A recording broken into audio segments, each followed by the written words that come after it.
Colour இருக்குது பார்த்தீங்களா, colour தெரப்பின்னு தனியாக இருக்குது. ஒரு கலருக்குமே இந்த கலர் போட்டிருக்கோம் பாருங்கள், இந்த கலருக்கு ஒரு தனி வைப்ரேஷன் இருக்குது, ஒரு ஃப்ரீக்குவன்சி இருக்குது.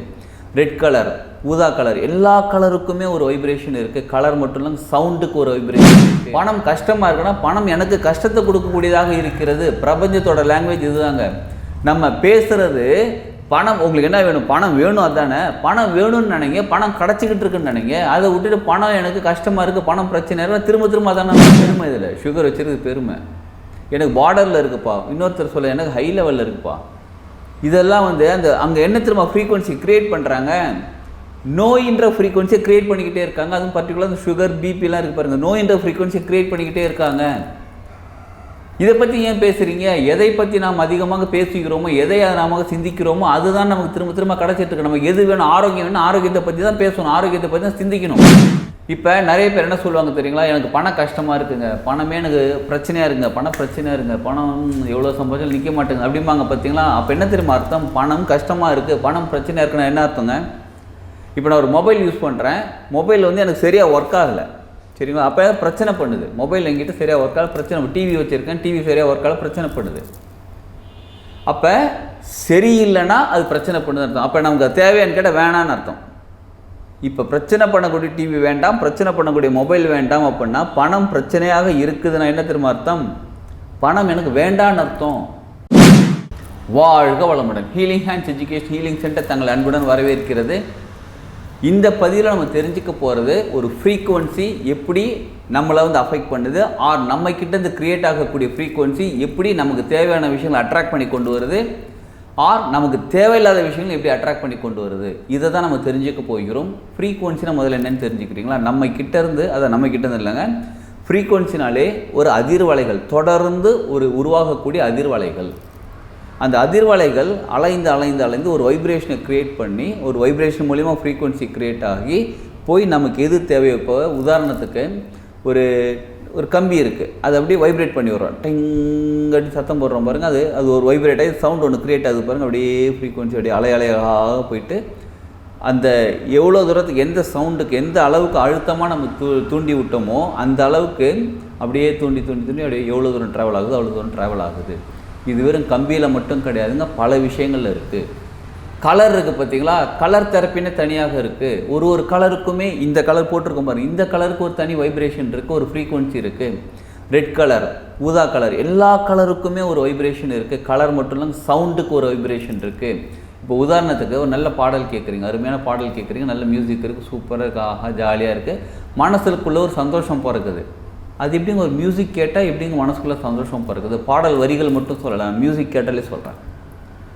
ஒரு இசை நம்மளை அப்படியே ஒரு துள்ளல் கொண்டு போகுது, ஜாலியாக அமைதியாகுது. ஒரு இசை திடீர்னு நம்மளை அப்படியே துள்ளல், அப்படியே செம்ம டான்ஸ்லாம் ஆடிட்டு அப்படியே குத்தாட்டம் போடுற அளவுக்கு கொண்டு போய் மியூசிக் தான், சரிங்களா. இதே ஒரு இசை அப்படியே நம்மளை சோகமாக்கிடுது, என்னடா அது அப்படியே வாழ்க்கை அப்படியே சோகம். ஒரு இசை நம்மளை மோட்டிவேட் பண்ணுது. அப்போ ஒரு சவுண்டுமே நமக்கு வைப்ரேட் பண்ணிக்கிட்டு இருக்குது. இப்போ சில சொல்லுவாங்க, வீட்டில் தாப்பாடு இருக்கு பாருங்கள், தாழ்பால் ஆட்டாத கீச் கீச்சுன்னு சவுண்டு வருது, கதை கீச் கீச்சுன்னு சத்தம் வந்தால் அதில் என்ன போடு சரி பண்ணுன்னு சொல்கிறாங்க. அது எதற்காக? நம்ம எனர்ஜி பாடி இருக்குது பார்த்தீங்களா, நம்மளோட ஃப்ரீக்குவன்சி அதை அஃபெக்ட் பண்ணுதுன்னு அர்த்தம். நமக்கு அது சவுண்டு யாருக்காவது பிடிக்குமா?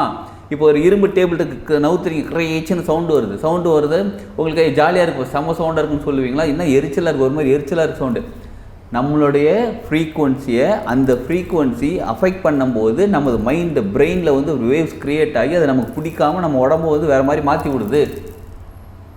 இதுதான் சவுண்டோட ஃப்ரீக்குவன்சி. கலர் ஏற்கனவே சொன்ன பாருங்க, சூப்பராக அழகான ப்ளசண்ட்டான கலர் இருக்குன்னா இப்போ இவ்வளோ டார்க்காக கலர் இருக்குது அப்படின்லாம் சொல்கிறோம் பாருங்கள். ஒரு டார்க் கலரை பார்த்தா நமக்கு டக்குன்னு அடிக்கிற மாதிரி இருக்குது, ஒரு சில லைட் கலரை பார்த்தா சும்மா ப்ளசண்ட்டாக இருக்குது. அப்போ கலருக்கு ஒரு ஃப்ரீக்குவன்சி இருக்குது. இதை தவிர ஃப்ரீக்குவன்சி நிறைய விஷயங்கள் இருக்குது. இப்போ வீட்டில் ஒய்ஃபை யூஸ் பண்ணுறோமா, ஆஃபீஸில் ஒய்ஃபை யூஸ் பண்ணுறோமா, இப்போ எங்கே போனால் ஒய்ஃபை இருக்கா? ஒய்ஃபைங்கிறது நம்ம கண்ணுக்கு தெரியாத ஒரு ஃப்ரீக்குவன்சி. இப்போ மொபைல் யூஸ் பண்ணுறோமா, மொபைலும் ஒரு ஃப்ரீக்குவன்சியில் ஒர்க் ஆகிட்டு இருக்குது. அப்போ இந்த மாதிரி பல விதமான ஃப்ரீக்குவன்சி இருக்குது. இதையெல்லாம் தாண்டி ஒரு ஃப்ரீக்குவன்சி இருக்குது. கலர், சவுண்டு, இந்த மொபைல் ஃப்ரீக்குவன்சி இதெல்லாம் தாண்டி பெரிய லெவலில் ஒரு ஃப்ரீக்குவன்சி இருக்குது. அது என்ன ஃப்ரீக்குவன்சி தெரியுங்களா? நம்ம மனதில் இருக்கக்கூடிய எண்ண அலைகள். அதுக்கு பேர் என்ன சொல்கிறாங்க? எண்ண அலைகள். நான் ஒரு விஷயத்தை தொடர்ந்து சிந்தித்து கொண்டே இருக்கிறேன் என்றால் எனக்கு எது தேவையோ, அதாவது நான் எதை சிந்திக்கிறேனோ அதை நான் அட்ராக்ட் பண்ண ஆரம்பிக்கிறேன். I become a magnet to attract what I am continuously thinking. எதை தொடர்ந்து சிந்தித்து கொண்டிருக்கிறேனோ, எண்ணம் போல் வாழ்க்கைன்னு சொல்கிறாங்க. அது எண்ணம் போல் வாழ்க்கைன்னு ஒரு நாளைக்கு கிட்டத்தட்ட சயின்ஸ் என்ன சொல்கிறாங்க, ஆராய்ச்சியில் 60,000 எண்ணங்கள் வருதுன்னு சொல்கிறாங்க. ஆனால் 60,000 எண்ணங்கள் வருதான்னு நமக்கு கணக்கு பண்ண முடியல. ஆனால் நம்ம அதிகமாக எதை சிந்தித்து கொண்டிருக்கிறோமோ அதை நாம் ஈர்க்க ஆரம்பிக்கிறோம், ஈர்த்து கொண்டு தான் இருக்கிறோம். இப்போ நிறைய பேர் என்ன சொல்லுவாங்க தெரியுங்களா, எனக்கு பணம் கஷ்டமாக இருக்குங்க, பணமே எனக்கு பிரச்சனையாக இருக்குங்க, பணம் பிரச்சனையாக இருக்குங்க, பணம் எவ்வளோ சம்பாதிச்சாலும் நிற்க மாட்டேங்க அப்படிம்பாங்க. பார்த்தீங்களா? அப்போ என்ன தெரியுமா அர்த்தம்? பணம் கஷ்டமாக இருக்குது, பணம் பிரச்சனையாக இருக்குன்னா என்ன அர்த்தங்க? இப்போ நான் ஒரு மொபைல் யூஸ் பண்ணுறேன், மொபைல் வந்து எனக்கு சரியாக ஒர்க் ஆகலை, சரிங்களா? அப்போ பிரச்சனை பண்ணுது. மொபைல் எங்கிட்ட சரியாக ஒர்க் ஆகல, பிரச்சனை. டிவி வச்சுருக்கேன், டிவி சரியாக ஒர்க் ஆகல, பிரச்சனை பண்ணுது. அப்போ சரியில்லைன்னா அது பிரச்சனை பண்ணுதுன்னு அர்த்தம். அப்போ நமக்கு தேவையான்னு கேட்டால் வேணான்னு அர்த்தம். இப்போ பிரச்சனை பண்ணக்கூடிய டிவி வேண்டாம், பிரச்சனை பண்ணக்கூடிய மொபைல் வேண்டாம் அப்படின்னா பணம் பிரச்சனையாக இருக்குதுன்னா என்ன தெரியுமா அர்த்தம்? பணம் எனக்கு வேண்டான்னு அர்த்தம். பணம் கஷ்டமாக இருக்குன்னா பணம் எனக்கு கஷ்டத்தை கொடுக்கக்கூடியதாக இருக்கிறது. பிரபஞ்சத்தோட லாங்குவேஜ் இதுதாங்க. நம்ம பேசுகிறது பணம் உங்களுக்கு என்ன வேணும், பணம் வேணும், அதுதானே. பணம் வேணும்னு நினைங்க, பணம் கிடச்சிக்கிட்டு இருக்குன்னு நினைங்க. அதை விட்டுட்டு பணம் எனக்கு கஷ்டமாக இருக்குது, பணம் பிரச்சனை இருக்குது, திரும்ப திரும்ப அதானே நடக்கும். அப்போ நம்ம எதை அதிகமாக என் லைஃப்பில் ரொம்ப கஷ்டமாக இருக்குதுங்க. சில பழமொழி கூட சொல்லுவாங்க தெரியுங்களா, பட்டக்கால்லையே போடும் கெட்ட குடியே கெடுன்னு ஒரு பழமொழி இருக்குது. ஏன்னா பட்டக்கால் உடம்புல எங்கேயோ அடிபட்டுடுச்சு வச்சுக்கோங்களேன். உடம்புல அடிபட்ட பிறகு நம்ம எதை திங்க் பண்ணிகிட்டு இருப்போம், அடிபட்டுடுச்சு வலிக்குது, அடிபட்டுடுச்சு வலிக்குது அப்படின்னோடனே அடிபட்டது வலிக்குது வலிக்குது. இதை திரும்ப திரும்ப நினைக்க நமக்கு அந்த வலி திரும்ப வந்து சேரும். அதுதான் பிரபஞ்சம் திரும்பி தராங்க. ஏன்னா நம்ம அதான் நினைக்கிறோம். அப்போ எதை நினைக்கணும்னு கேட்குறீங்களா? அடிபட்டு என்ன தான் டேமேஜ் ஆனாலும் பரவாயில்ல, மனசு டேமேஜ் ஆனாலும் பரவாயில்ல, உடம்பு டேமேஜ், வாழ்க்கையே டேமேஜ் ஆனாலும் பரவாயில்ல, நான் நல்லா இருக்கேன்ப்பா, ஆரோக்கியமாக இருக்கேன்ப்பா, என் மனசு நல்லா தெளிவாக இருக்குது, தெம்பாக இருக்குது, நான் சூப்பராக இருக்கேன், செம்மையாக இருக்கிறேன், என் வாழ்க்கை சிறப்பாக இருக்கணும். இந்த ஃப்ரீக்குவன்சி க்ரியேட் பண்ணுங்கள். ப்ராக்டிக்கலாக அங்கே வந்து டேமேஜாக இருக்கலாம், ஆனால் இங்கே இந்த ஃப்ரீக்குவன்சியை க்ரியேட் பண்ண அதை நம்ம அட்ராக்ட் பண்ண ஆரம்பிப்போம், நமது வாழ்க்கை மாற ஆரம்பிக்கும். இப்போ ரீசெண்டாக ஒரு ஃபங்க்ஷனுக்கு போயிருந்தாங்க, ஒரு கோயிலில் ஃபங்க்ஷனுக்கு போயிருந்தாங்க, நிறைய பேர் இருந்தாங்க. அதில் நிறைய பேர் பேசிக்கிறது, என்னப்பா உனக்கு எவ்வளோ வருஷம் அப்போ சுகர் இருக்குது, எனக்கு 2 வருஷம், நான் உன்னோட சீனியர் தெரியுமா, நான் வந்து 5 வருஷமாக சுகர் வச்சுருக்கிறேன். பெருமை இதில் சுகர் வச்சுருக்கு பெருமை. எனக்கு பார்டரில் இருக்குப்பா, இன்னொருத்தர் சொல்ல எனக்கு ஹை லெவலில் இருக்குப்பா. இதெல்லாம் வந்து அந்த அங்கே என்ன திரும்ப ஃப்ரீக்குவன்சி க்ரியேட் பண்ணுறாங்க, நோயின்ற ஃப்ரீக்குவன்சியை க்ரியேட் பண்ணிக்கிட்டே இருக்காங்க. அதுவும் பர்டிகுலர் அந்த சுகர் பிபிலாம் இருக்குது பாருங்கள், நோயின்ற ஃப்ரீக்குவன்சியை க்ரியேட் பண்ணிக்கிட்டே இருக்காங்க. இதை பற்றி ஏன் பேசுகிறீங்க? எதை பற்றி நாம் அதிகமாக பேசிக்கிறோமோ, எதை நாம் சிந்திக்கிறோமோ அதுதான் நமக்கு திரும்ப திரும்ப கிடச்சிட்டு இருக்கு. நமக்கு எது வேணும், ஆரோக்கியம் வேணும், ஆரோக்கியத்தை பற்றி தான் பேசணும், ஆரோக்கியத்தை பற்றி தான் சிந்திக்கணும். பொருளாதாரம் வேணால் பொருளாதாரத்தை பற்றி சிந்திக்கணும், பிஸ்னஸ் வேணால் பிஸ்னஸை பற்றி சிந்திக்கணும். ஏன் பிஸ்னஸ் நல்லா நடந்துகிட்டு இருக்கு, நான் நல்ல ஆஃபீஸ்க்கு வேலைக்கு போயிட்டுருக்கேன், எனக்கு நல்ல சம்பளம் தராங்க, என் கூட ஒர்க் பண்ணுறவங்க நல்லா இருக்காங்க. அப்போ ஆக்சுவலாக அங்கே வேறு மாதிரி இருந்தாலும் நீங்கள் எதை அதிகமாக சிந்தித்து கொண்டிருக்கிறீர்களோ அதுதான் நீங்கள் இருக்கிறீர்கள். அப்போ நம்ம என்ன அலைகளும் ஒரு வித ஃப்ரீக்குவன்சியை க்ரியேட் பண்ணிக்கிட்டே இருக்குது. ஒவ்வொரு பொருளுமே ஒரு ஃப்ரீக்குவன்சியை க்ரியேட் பண்ணிக்கிட்டு தான் இருக்குது. அப்போ எந்த ஒரு விஷயமும் எந்த ஒரு பொருளுமே ஃப்ரீக்குவன்சியை க்ரியேட் பண்ணிக்கிட்டே இருக்குது அப்படின்னும் போது அது நம்மளை பாதித்து கொண்டு தான் இருக்கிறது. அது நல்லதாகவும் இருக்கும். பாதிப்புனா கெட்ட வார்த்தை கிடையாதுங்க. பாதிப்புங்கிறது நல்லதாகவும் இருக்கலாம், நல்லது இல்லாததாகவும் இருக்கலாம். இப்போ நம்மளை சுற்றி என்ன மாதிரி ஃப்ரீக்குவன்சி இருக்கோ இருங்க, நம்மளை சுற்றி எந்த மாதிரி ஃப்ரீக்குவன்சி இருக்குது தெரியுங்களா? நம்ம கிட்டேருந்து எந்த ஃப்ரீக்குவன்சி வெளியில் போய்ட்டுருக்கோ அந்த ஃப்ரீக்குவன்சி தான் நம்ம ஈர்த்து கொண்டு இருக்கிறோம். நம்ம மனசுக்குள்ளே பிரச்சனையாக இருக்குப்பா, சண்டையாக இருக்குப்பா, இன்னும் இன்றைக்கி டென்ஷனாக இருக்குன்னு அப்படின்னு நம்ம நினச்சிட்டு இருந்தோம்னா நம்மகிட்ட ஒருத்தர் வந்து சொல்லுவாங்க, இன்றைக்கி எனக்கு என்ன தெரியலப்பா, ரொம்ப டென்ஷனாக இருக்குது ஒரு மாதிரி. அது முக்கியமாக இந்த ஹீலிங்கில் இருக்குது பார்த்தீங்களா, நம்ம டிஸ்டன்ஸ் ஹீலிங் கொடுத்துட்ருக்கோம், ஃப்ரீ ஹீலிங் கேம்ப்லாம் நடத்திட்டு இருக்கோம். அதில் நம்ம ஹீலர்ஸ் கிட்ட நிறைய பேர்கிட்ட நம்ம சொல்லுவோம், கிளாஸ்லேயே சொல்லுவோம், நம்ம என்ன தெரியுமா சொல்லுவோம், உங்களுக்கு எது தேவைப்படுகிறதோ, உங்களுக்கு என்ன ப்ராப்ளமாக இருக்குதோ அது சம்மந்தமாக தான் கிளைண்ட் உங்ககிட்ட ஹீலிங் கேட்பாங்க. இப்போ ஒருத்தருக்கு மனசில் பிரச்சனை, மனசில் குழப்பமாக இருக்குது, என்ன முடிவு எடுக்குதுன்னு தெரியல, சரி ஓகே ஹீலிங் கொடுக்கலாம். அதாவது அது பர்சனல், அது அவரோட பர்சனல் ஹீலிங் கொடுக்குறது பர்சனல். அதாவது அவரோட மனசு குழப்பங்கிறது பர்சனல். அவர் வந்து ஹீலிங் கொடுக்கலான்னு சொல்லி கேம்பில் வந்து கால் பண்ணுவாங்க. ஓகே உங்களுக்கு என்னென்னு கேட்டால் அவங்க கிளைண்ட்டு சொல்லுவாங்க, என்னென்னு தெரியலங்க, ஒரு மாதிரி ஒரு மைண்டு டிஸ்டர்பன்ஸாக இருக்குது, ஒரு டிசிஷன் எடுக்கணும், எனக்கு கரெக்டாக டிசிஷன் எடுக்க முடியல. யாருக்கு? இவருக்கு தேவை அங்கே நடக்குது.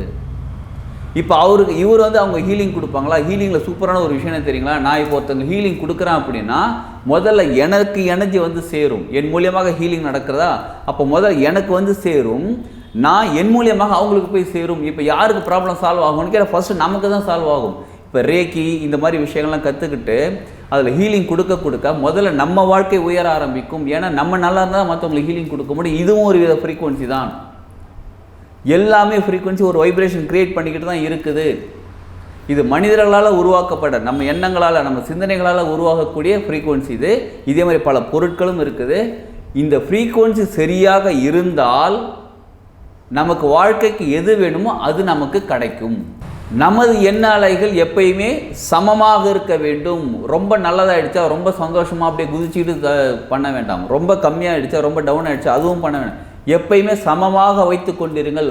உங்களுடைய எண்ணங்கள், உங்களுடைய சிந்தனைகள், உங்களுடைய வார்த்தைகள், நீங்கள் பேசக்கூடிய பேச்சு, உங்களுடைய செயல்கள் எல்லாமே எப்பயுமே பாசிட்டிவான்னு சொல்கிறதை விட நல்லதாக இருக்கட்டும். யாருக்கு? உங்களுக்கும் எனக்கும், 2 பேருக்குமே நல்லதாக இருக்கும்போது, நமது எண்ணம் நல்லதாக இருக்கும்போது நம்ம வார்த்தை பேசக்கூடிய வார்த்தை நல்லதாக இருக்கும். நம்ம வார்த்தை நல்லதாக இருக்கும்போது நமது செயல்கள் நல்லதாக இருக்கும். நமது செயல்கள் நல்லதாக இருக்கும்போது நமக்கு கிடைக்கக்கூடிய விளைவுகள் நல்லதாக இருக்கும். ஸோ எப்பயுமே இந்த ஃப்ரீக்குவென்சியை மெயின்டைன் பண்ணிக்கிட்டே இருங்க. உங்களோட எண்ணங்கள் சரியாக வச்சுக்கிட்டு இருங்க. நிச்சயமாக எல்லாமே நடக்கும். இதை தவிர சில இப்போ ரீசெண்டாக கண்டுபிடிச்சிருக்காங்க, ஒரு சில கண்ட்ரியில் வந்து ஜெர்மனியில் கண்டுபிடிச்சிருக்காங்க. அந்த கண்டுபிடிச்ச ஒரு இன்ஸ்ட்ருமெண்ட் ஒன்று இருக்குது பாருங்கள், அது ஃப்ரீக்குவென்சியை ஜெனரேட் பண்ணிக்கிட்டு இருக்கு. அது என்னென்ன ஃப்ரீக்குவென்சியை ஜெனரேட் பண்ணுறதுன்னு அடுத்த வீடியோவில் நம்ம பார்க்கலாம். இப்போ பேசிக்காக நமது நல்ல எண்ணங்களோட நம்ம சிந்தனைகள் சந்தோஷமாக மகிழ்ச்சியாக ஜாலியாக எப்பயுமே இருக்கும்போது நிச்சயமாக அந்த அதிர்வலைகள் அதைத்தான் ஈர்த்து கொண்டிருக்கிறது. யாருக்காவது பொருளாதாரம் கடன் இருக்குது, பிரச்சனை இருக்குது அப்படின்னா, பொருளாதாரம் வேணும்னா எனக்கு பொருளாதாரம் வந்து கொண்டு இருக்கிறது, நான் ஆரோக்கியமாக இருக்கணும், அதாவது எனக்கு உடம்பு டேமேஜாக இருக்குன்னா நான் ஆரோக்கியமாக இருக்கிறேன்னு ஃப்ரீக்குவென்சியை க்ரியேட் பண்ணுங்கள். இதை நீங்கள் க்ரியேட் பண்ண பிரபஞ்சத்துக்கு அட்ராக்ட் பண்ணுவீங்க. அதனால் எப்பயுமே நல்ல பாசிட்டிவ் தாட்ஸோட நல்ல எண்ணங்களோடு இருப்போம். வாழ்க்கையை முன்னேற்றிக் கொள்வோம். அடுத்த பதிவை பாருங்கள், அதில் இன்னும் நிறைய விஷயங்கள் இருக்குது. வாழ்க வளமுடன்.